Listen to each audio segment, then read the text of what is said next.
Hello friend, the concept classes Delhi के YouTube channel में आपका स्वागत है। मैं शुभम कुमार आपका स्वागत करता हूँ आज की इस वीडियो में। तो दोस्तों, हमारा जीके जिसका सीरीज चल रहा था, तो हम जो चैप्टर कवर करते थे वो हम भारत की नदी तंत्र कवर कर रहे थे। ये हमारी वीडियो थर्ड है। इससे पहले हमने 2 वीडियो कवर कर चुके हैं, आप देख लीजिएगा। ऊपर प्ले यहाँ आई बटन में भी आ रहा होगा और चैनल में प्ले लिस्ट भी बनी हुई है। और हमारे इस चैनल पे जो है ना दोस्तों, जीके जीके जिसके साथ साथ मैथ और रीजनिंग भी चल रही है। जो हमारे रमेश सर ले रहे हैं, तो आप उनकी भी क्लासेस चेक करिएगा। वहां वो भी डेली क्लासेस ले रहे हैं, डेली वीडियोस आ रही है उनकी। तो उनका भी पढ़ाने का तरीका बहुत अच्छा है, वो एक्सपीरियंस है। और ऐसा नहीं कर दोस्तों कि हमने नया यूट्यूब चैनल शुरू कर दिया कि कहीं से भी पढ़ के आ गए, कहीं यहाँ पढ़ा दिया। ये नहीं, हमारा ऑफलाइन बैच चल रहा है काफी सालों से, 6 साल से हम ऑफलाइन पढ़ा भी रहे हैं। तो हमने आधुनिकता के साथ चलने का सोचा, तो हमने सोचा कि चलो ऑनलाइन ही पढ़ाते, ताकि उन बच्चों को हम सपोर्ट कर सके जो कोचिंग की फीस नहीं दे पा रहे हैं। ठीक है, चलो हम आगे देखते हैं। हमारा पार्ट थर्ड है। तो पहले जो हमने वीडियो में कवर किया था, भारतीय नदी तंत्र में कौन कौन सी 2 नदियां आती है, मतलब किस 2 जगह से नदियां आती है। तो पहला कौन सा था, हिमालय की नदी, और दूसरा क्या था, प्रायद्वीपीय नदी। तो फर्स्ट वीडियो में हिमालय की नदी में कौन कौन से नदी तंत्र आ रहे हैं वो हमने कवर कर लिया था। ठीक है, उसके बाद हमने क्या कवर किया था, प्रायद्वीप की नदियां। प्रायद्वीप की नदियों भी 2 तरह की थी, एक पूर्व की ओर बहने वाली और एक पश्चिम की ओर बहने वाली। तो हमने पूर्व की ओर बहने वाली कवर कर ली थी। तो आज हम कवर करेंगे ना, वो हम करेंगे पश्चिम की ओर बहने वाली नदियां। ठीक है, आइए देखते हैं। तो देखो बच्चों, वेस्ट फ्लोइंग रिवर मतलब पूर्व की ओर बहने वाली नदियां। देखो, मैंने आपको बताया प्रायद्वीप पे एक नदियां जो थी वो 2 तरह की थी। कौन कौन सी, एक पूर्व में बहने वाली, एक पश्चिम में बहने। पूर्व में बहने वाली हमने कवर कर लिया, पश्चिम में बहने वाली मैं आपको बता दूंगा। और ये इसके बाद जो मैं आपको वीडियो बनाकर दूंगा ना, वो दूंगा कि भारत का कौन सा शहर किस नदी के किनारे स्थित है। ठीक है, उसके बाद एक चैप्टर जो है ना कंप्लीट हो जाएगा। फिर जो हम उठाएंगे ना, वो प्रीवियस क्वेश्चन पेपर उठाएंगे। ठीक है, अब हम देखते हैं। देखो, पश्चिम की ओर बहने वाली नदियों में क्या है कि पश्चिम की जो नदियां है ना, वो हमेशा अरब सागर में जाकर गिरेगी। पूर्व वाली कहां गिर रही थी, बंगाल की खाड़ी में गिर रही थी, और पश्चिम की कहां गिरेगी, अरब सागर में गिरेगी। देखो, यहां क्या लिखा, पश्चिम की ओर बहने वाली नदियां अपना पानी अरब सागर में गिराती है। ठीक है, जो नदियां पश्चिम में बहकर अरब सागर में गिरती है वो क्या बनाती है, ज्वार नदमुख बनाती है। ठीक है, अब क्या कहते हैं, पूर्व की ओर बहने वाली नदियां क्या बना रही थी, वो डेल्टा बना रही थी। और पश्चिम में बहने वाली नदियां क्या बनाएगी, वो ज्वार नदमुख बनाएगी। मतलब वो अपने साथ अपसार लेकर के नहीं आएगी, वो सीधा अपना जो पानी है वो समुद्र में गिरा देगी। ठीक है, आगे देखो। देखो, ज्वार नदमुख वह स्थान होता है जहां नदी का मुहाना समुद्र से मिलता है। ठीक है, और ज्वार भट्टा के प्रभाव के कारण वहां खारा पानी प्रवेश करता है। वेस्ट फ्लोइंग रिवर की क्या क्या एग्जांपल है, तो देखो, नर्मदा है, ताप्ती है। ठीक है, इसको कभी कभी तापी भी बोलते हैं, कई लोग तापी भी बोलते, कई लोग ताप्ती बोलते हैं, कई लोग तापी बोलते हैं। ठीक है, कंफ्यूज मत होना आप एक इसका स्क्रीनशॉट ले लो। ठीक है, आगे चलते हैं। तो देखो बच्चों, जिस तरह से पूर्व में बहने वाली नदियों में कई तरह की हमने नदियां पढ़ी थी, उसी तरह से ना पश्चिम में बहने वाली नदियों में भी ना कई तरह की नदियां आती है। ठीक है, तो उसमें जो पहली नदी हमारी आएगी वो आएगी हमारी लूनी नदी। ठीक है, तो लूनी नदी के बारे में हम जानते हैं कि एग्जाम में कहां से पूछता है, कितना पूछता है। देखो, लूनी नदी का दोस्तों जो उद्गम है, मतलब कहां से वो बनकर चलती है, तो लूनी नदी का जो उद्गम है राजस्थान के अजमेर जिले के नाग पर्वत से होता है। कहां से होता है, राजस्थान के अजमेर जिले के नाग पर्वत से। कौन सी नदी निकलती है दोस्तों, लूनी नदी निकलती है।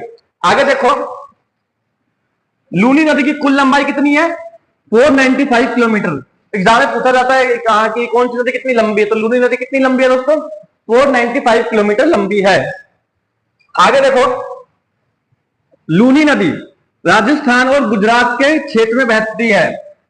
अब एग्जाम में पूछेगा कि लूनी नदी कौन से 2 राज्य से होकर के बह रही है, तो दोस्तों कौन से 2 राज्य से निकल रही है, राजस्थान और गुजरात। देखो दोस्तों, लूनी नदी में जो है ना एक मोस्ट इंपॉर्टेंट थिंग है, वो मैं आपको बताता हूं क्या थिंग है। देखो, लूनी नदी जो है ना भारतीय मरुस्थल की प्रमुख नदी है। क्यों, भारतीय मरुस्थल मतलब डेजर्ट की मेन नदी है। कौन सी नदी, लूनी नदी। तो एग्जाम में पूछता है कि भारतीय मरुस्थल की प्रमुख नदी कौन सी है, तो लूनी नदी है। देखो, अगला पॉइंट देखो, खारे पानी होने का कारण यह है कि देखो मैंने आपको बताया ना, एक बात इसमें याद रखना कि ये जो लूनी नदी है, खारा पानी की इसको झील भी कहा जाता है, खारे पानी की नदी भी कहा जाता है। ठीक है, तो उसका जो कारण है, खारे पानी होने का कारण यह है कि एक तो ये सांभर झील से होकर निकलती है। कहां से निकलती है, सांभर झील से। और दूसरा क्या कारण है कि राजस्थान की जो रेत है ना दोस्तों, राजस्थान के रेत में सोडियम क्लोराइड मिलता है, मतलब नमक के कण मिलते हैं। तो वहां से जब होगा क्या आते हैं तो वो नमकीन तो पानी वैसे ही हो जाएगा। ठीक है, तो आप ये देख लो एक बार, मैं आपको अच्छे से थोड़ा एक्सप्लेन कर दूं।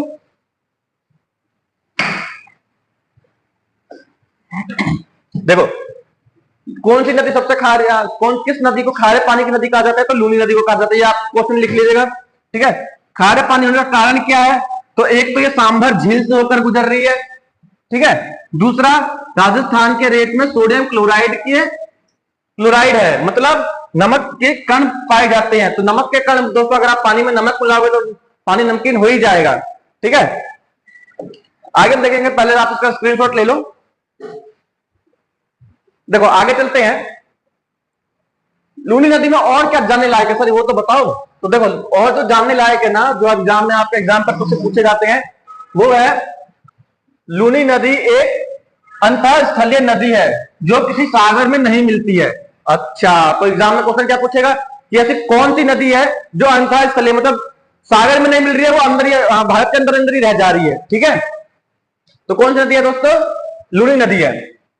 अच्छा, अब सागर में तो गिर नहीं रही, तो सर इतना सारा पानी लेकर कहां जा रही है, तो वो देखो वो कहां जा रही है, यहां ये नदी जो है ना, वो कच्छ के रण में जाकर के विलीन हो जाती है। कहां पे विलीन हो रही है दोस्तों, कच्छ के रण में।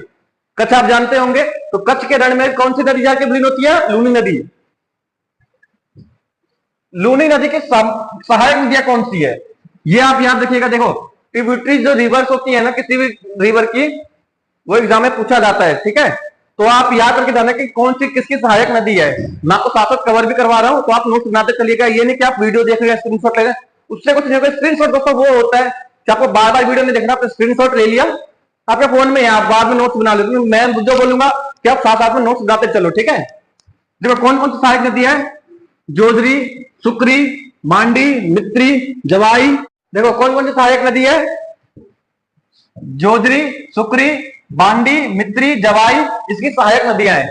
ठीक है, लूनी नदी के तट पर दोस्तों कौन कौन से शहर हैं, ये तो मैं आपको एक स्पेशली करार वाले तो मैं बता देता हूं कौन कौन से शहर है। तो अजमेर कहां से, लूनी नदी के किनारे, पुष्कर लूनी नदी के किनारे, पाली, जोधपुर, बालोतरा, जलोर, बाड़मेर और धोरी मन्ना। तो कौन कौन से शहर जो आप लूनी नदी के किनारे, तो अजमेर, पुष्कर, पाली, जोधपुर, बालोतारा, जलोर, बाड़मेर और धोरी मन्ना। तो आप एक उसका स्क्रीनशॉट ले लेना, फिर हम आगे चलते हैं।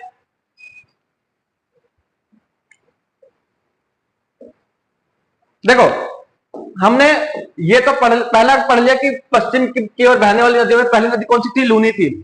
अब दूसरी नदी कौन सी है दोस्तों, तो दूसरी नदी जो है ना वो है साबरमती नदी। ठीक है, साबरमती से उतना क्वेश्चन पूछा नहीं जाता, लेकिन मैं आपको बता देता हूं। देखो साबरमती की उत्पत्ति कहां से होती है दोस्तों, साबरमती की उत्पत्ति राजस्थान के अरावली पर्वत श्रृंखला में उदयपुर जिले से होती है। कहां से होती है, राजस्थान के अरावली पर्वत श्रृंखला के उदयपुर जिले से होती है। ठीक है, अब साबरमती की लंबाई कितनी है, तो 371 किलोमीटर इसकी लंबाई है। अब इस नदी के किनारे कौन कौन से शहर बसे हैं, तो देखो अहमदाबाद और गांधीनगर जैसे बड़े शहर किस नदी के किनारे हैं, तो साबरमती नदी के किनारे हैं। कौन से दो शहर, अहमदाबाद और गांधीनगर। आगे देखो, आप स्क्रीनशॉट ले लो इसका।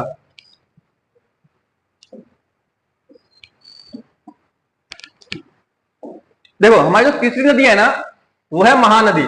महानदी से दोस्तों कई बार क्वेश्चन पूछा जाता है। ठीक है, तो महानदी आप कंठस्थ पढ़ करके जाइएगा। तो पहला जो है, सॉरी तीसरा जो हमारी नदी है वो है कौन सी, महानदी। तो महानदी के बारे में देखो, महानदी की उत्पत्ति कहां से होती है, तो उत्पत्ति होती है मध्य प्रदेश के थार जिले के अमझरा गांव से होती है। कहां से होती है, देखो मैं आपको बता देता हूं, मध्य प्रदेश के कौन से जिले से होती है, तो थार जिले से होती है। और कहा, थार जिले में कौन सा गांव, तो अमझरा गांव से होती है। ठीक है, तो एग्जाम में क्वेश्चन पूछा जाता है कि सर बताओ बच्चों की महानदी कहां से उत्पत्ति होती है, महानदी का उद्गम कहां से होता है, महानदी कहां से निकलती है। तो मैंने आपको बता दिया कहां से, मध्य प्रदेश के थार जिले के अमझरा गांव से। और वहां दोस्तों एक पर्वत लगता है, कौन सा पर्वत, विंध्य पर्वत। ठीक है, तो आपका एक क्वेश्चन यहां से भी हो गया कि विंध्य पर्वत कहां है, तो दोस्तों मध्य प्रदेश में है। आगे देखो, माही नदी की कुल लंबाई कितनी है? तो 583 किलोमीटर, 583 किलोमीटर। अगला पॉइंट जो है, देखो अगला पॉइंट मैं आपको बताऊं, कौन से राज्य से होकर के गुजरती है माही नदी? तो माही नदी जो है ना मध्य प्रदेश, राजस्थान और गुजरात, कौन तीन राज्यों से होकर गुजरती है? कौन से? मध्य प्रदेश, राजस्थान और गुजरात। देखो दोस्तों, एग्जाम में क्वेश्चन पूछा जाता है कई बार कि कौन सी नदी किन राज्यों को कवर करती है, ठीक है? तो आप कंफ्यूज मत होना, याद करके जाना, क्योंकि एक नंबर हमारे बहुत इंपॉर्टेंट है, ठीक है? अगला जो है माही नदी जो है ना, माही नदी इंपॉर्टेंट क्यों है? मैंने भी आपको बताया कि माही नदी से क्वेश्चन कई बार पूछा जाता है। तो माही नदी से क्वेश्चन क्यों पूछा जाता है? क्योंकि माही नदी एक लौती ऐसी नदी है ना जो कर्क रेखा को 2 बारी काटती है। कितनी बारी? 2 बारी। अब कर्क रेखा क्या होती है? तो मैं कर्क रेखा बता देता हूं। देखो, जो रेखा आप अपना भारत का नक्शा देखोगे ना, तो एक रेखा जाती है ऐसे करके, ठीक है? ऐसे करके एक रेखा जाती है तो भारत को बीच में से काटती है। तो लूनी नदी क्या करती है ना, उसको 2 बारी काटती है, एक बार आते वक्त और एक बार ऐसे जाते वक्त। तो एग्जाम में पूछा जाता है कि कौन सी नदी है जो कर्क रेखा को 2 बार काटती है? तो दोस्त बच्चों, कौन सी नदी है? तो वो नदी है माही नदी। माही नदी कर्क रेखा को 2 बार काटती है। देखो अगला पढ़ेंगे कि इसकी सहायक नदियां कौन सी है। सर वो तो बता दो। तो बिल्कुल बताएंगे बच्चों, सहायक नदियां इसकी। तो इसकी सहायक नदियां हैं सोम, अनास, पंचमहल, मोरिना और बानस, ठीक है? ये कुछ प्रमुख सहायक नदियां हैं। सहायक नदियां और भी, लेकिन ये जो है ना एग्जाम में ज्यादा पूछी जाती है। तो आप एक बार स्क्रीनशॉट ले लो।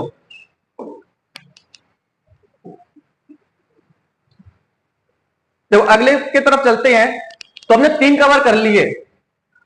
पश्चिम की ओर बहने वाली नदियों में हमने कितने नदी कवर कर लिए?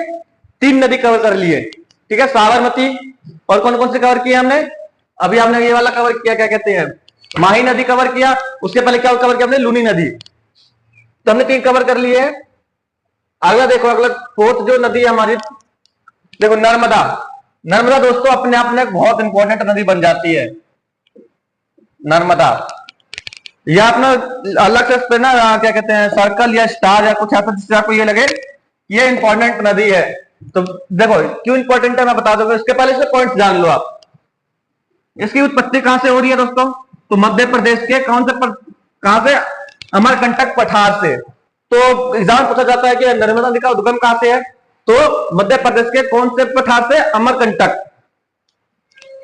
नर्मदा नदी की लंबाई भी कई बार एग्जाम में पूछी जाती है। तो कितना है? 1312 किलोमीटर, ठीक है? अब नर्मदा नदी सर निकल गई, चलो अपने घर से निकल गए, इसको कौन कौन सा राज्य कवर करेगी वो?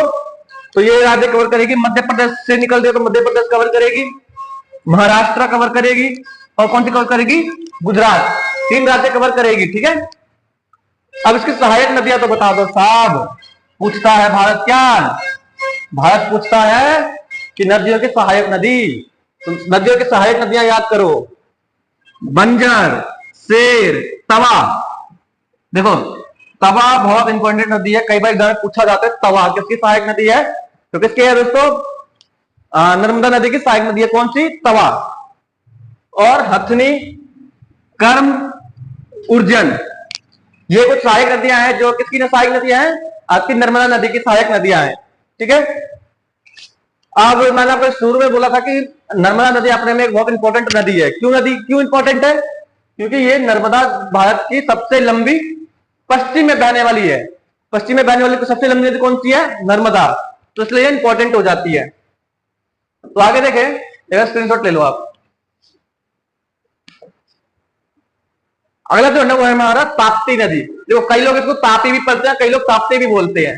तो दोनों ही सही है, एग्जाम में कुछ भी आ जाए, तापी आ जाए, ताप्ती आ जाए, तो आप कंफ्यूज मत होना। देखो ताप्ती नदी के बारे में हम देखें तो ताप्ती नदी का जो उद्गम है ना वो है मध्य प्रदेश के बैतूल जिले के मुल्ताई क्षेत्र। कहां से? एक मिनट, देखो मध्य प्रदेश के बैतूल जिले, कौन से जिले? बैतूल जिले। और बैतूल जिले में कौन सा क्षेत्र? तो मुल्ताई क्षेत्र। तो ताप्ती नदी कहां से निकलती है? मध्य प्रदेश के बैतूल जिले के मुल्ताई क्षेत्र से निकलती है, ठीक है? ताप्ती नदी की कुल लंबाई कितनी है? तो 724 किलोमीटर। कितनी? 724 किलोमीटर। देखो ताप्ती नदी किस राज्य से होकर के गुजर रही है? तो किस राज्य से होकर गुजरती है? तो मध्य प्रदेश, महाराष्ट्र, गुजरात। 3 नदियां कवर करती है, कौन कौन से? मध्य प्रदेश, महाराष्ट्र और गुजरात। आगे देखो इसकी सहायक नदियां कौन सी है? देखो इसकी सहायक नदियां जो है वो पूर्णा, देखो पूर्णा कई बार पूछा जाता है, पंजारा, गिरना, वधूर और अरुणावती। इसमें जो है ना पूर्णा बहुत इंपॉर्टेंट है, कई बार एग्जाम में पूछा जाता है कि पूर्णा किस नदी की सहायक नदी है, तो किसकी सहायक नदी है? ताप्ती नदी की सहायक नदी है।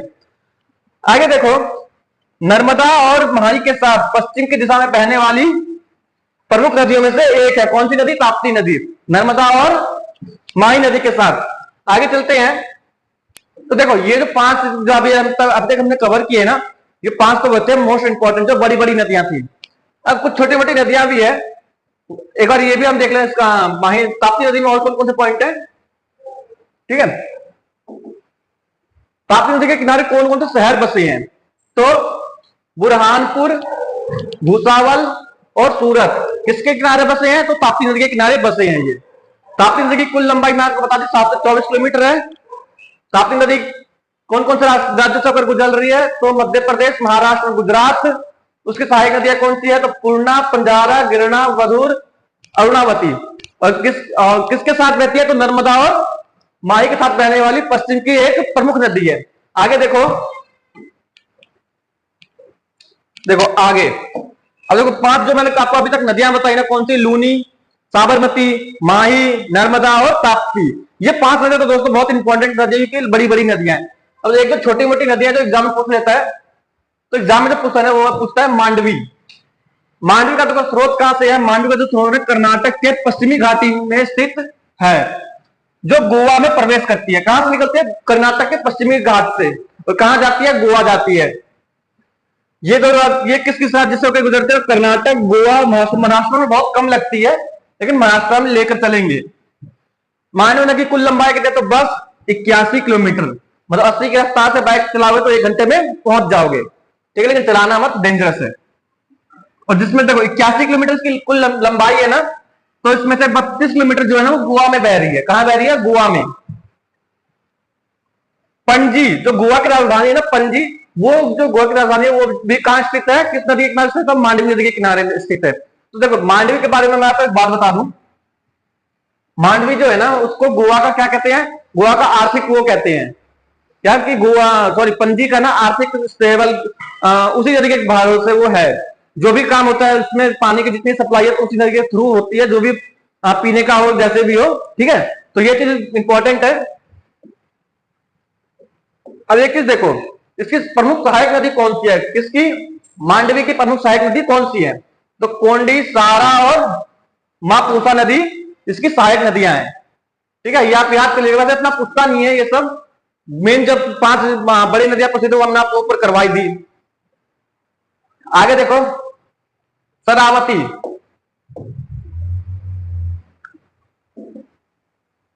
देखो शरावती का उद्गम कहां से होता है? तो दोस्तों ये भी जो उद्गम होता है, इसका भी उद्गम होता है कर्नाटक के पश्चिमी घाटी से। कहां से? कर्नाटक के पश्चिमी घाटी से। इस नदी की कुल लंबाई कितनी है? तो इस नदी की कुल लंबाई 128 किलोमीटर है। शरावती में आप इतना देख लिए कि कहां से निकल रही है, तो कर्नाटक के पश्चिम घाट से निकल रही है, और उसकी लंबाई कितनी है? तो 128 किलोमीटर लंबाई है, ठीक है। आगे देखो, तो देखो ये जो है ना, ये शरावती पश्चिम में ये 7 नदियां हैं जो पूछी जाती है। मेन 5 थी मैंने आपको बता दी, कौन कौन सी? लूनी, ताप्ती, माही और कौन सी? लूनी, ताप्ती, माही, नर्मदा, ये सब जो थी ना प्रमुख नदियां थी, कौन सी? पश्चिम में बहने वाली। तो देखो आगे जो हम देखे, शॉर्ट में समझ लो कि भारत की 5 सबसे लंबी नदी कौन सी है सर? तो भारत की 5 सबसे लंबी नदी जो है ना वो है पहले तो गंगा। कितनी किलोमीटर? 2525 किलोमीटर। कंफ्यूज मत हो ना, 2525 किलोमीटर है। दूसरी कौन सी आती है? गोदावरी। गोदावरी कितनी किलोमीटर की है? तो 1465 किलोमीटर की है। कृष्णा तीसरी है, तो कृष्णा कितने किलोमीटर की है? तो 1400 किलोमीटर की है। यमुना कितने की है? तो 1376 किलोमीटर। और नर्मदा 1312 किलोमीटर। तो ये जो था दोस्तों, ये था हमारा भारतीय नदी तंत्र, ठीक है। आज की क्लास में इतना ही। तो हमने ये पढ़ लिया, पहली क्लास में हमने पढ़ा कि भारतीय नदी तंत्र में कहां से नदियां आ रही है। तो एक तो आ रही है हिमालय की नदियां, दूसरा आ रही है प्रायद्वीप की नदियां, इसको हम दक्षिण भारत की नदियां भी कहते हैं। फिर उसके बाद हमने उसी पहली वीडियो में हमने क्या कवर किया? हिमालय की नदियों से कौन कौन से नदी तंत्र आ रहे हैं, हमने वो सारी नदियां कवर कर ली। दूसरी वीडियो में हमने क्या कवर किया कि प्रायद्वीप नदियां है ना, उसमें कौन कौन से टाइप है, तो उसमें 2 टाइप थे, पूर्व की ओर बहने वाले, पश्चिम की ओर बहने वाले। पूर्व की ओर बहने वाले हमने कवर कर ली सेकंड वीडियो में। आज हमने कवर किया थर्ड वीडियो में, वो हमने जो कवर किया वो हमने क्या कवर किया, पश्चिम में और बहने वाली कौन सी नदियां, प्रायद्वीप की नदियां जो पश्चिम में बहती है, वो हमने कवर कर लिया। भारत के 5 सबसे लंबी नदियां कवर कर ली, कौन कौन सी है। तो देखो आज के वीडियो में हमारे लिए इतना ही। अगर हमारी वीडियो आपको अच्छी लगे ना तो चैनल वीडियो को लाइक कर देना, चैनल को सब्सक्राइब कर देना और शेयर कर देना उन बच्चों के साथ या अपने दोस्तों के साथ जो पढ़ना चाहते हैं बस फीस नहीं दे पा रहे कोचिंग की। तो हमारी जो क्लासेस है उन्हीं के लिए चल रही है। तो अगर हमारी वीडियो अच्छी लगे तो चैनल को लाइक और सब्सक्राइब तो आप करोगे, वो तो मेरे को पता ही है। साथ ही साथ रमेश सर की भी क्लासेस चल रही है, वो भी आप चेक आउट करना। तो खाली जीके जैसे सिलेक्शन नहीं होता है, ठीक है, मैथ और रीजनिंग भी चाहिए ही आपको। हम तो बहुत जल्दी करंट अफेयर भी शुरू करने वाले हैं, उसका भी आपको मिलेगा क्लासेस, ठीक है। तो आप हमारे साथ बने रहें और चैनल को ज्यादा से ज्यादा शेयर करें, क्योंकि आप लाइक शेयर और सब्सक्राइब हमें मोटिवेट करता है कि हम नई नई वीडियो बनाए आपके लिए। तो दोस्तों अपना सपोर्ट ऐसे बनाए रखें और हमें प्यार दें और अपना सिलेक्शन लेकर के जाए, क्योंकि हम जो वो पढ़ाएंगे ना वो हम डेप्थ में पढ़ाएंगे लेकिन पॉइंट टू पॉइंट पढ़ाएंगे, ठीक है। तो आपका सिलेक्शन यहीं से हो जाएगा, क्वेश्चन यहीं से बनेंगे तो हम पढ़ाएंगे, ठीक है। Thank you very much, thank you.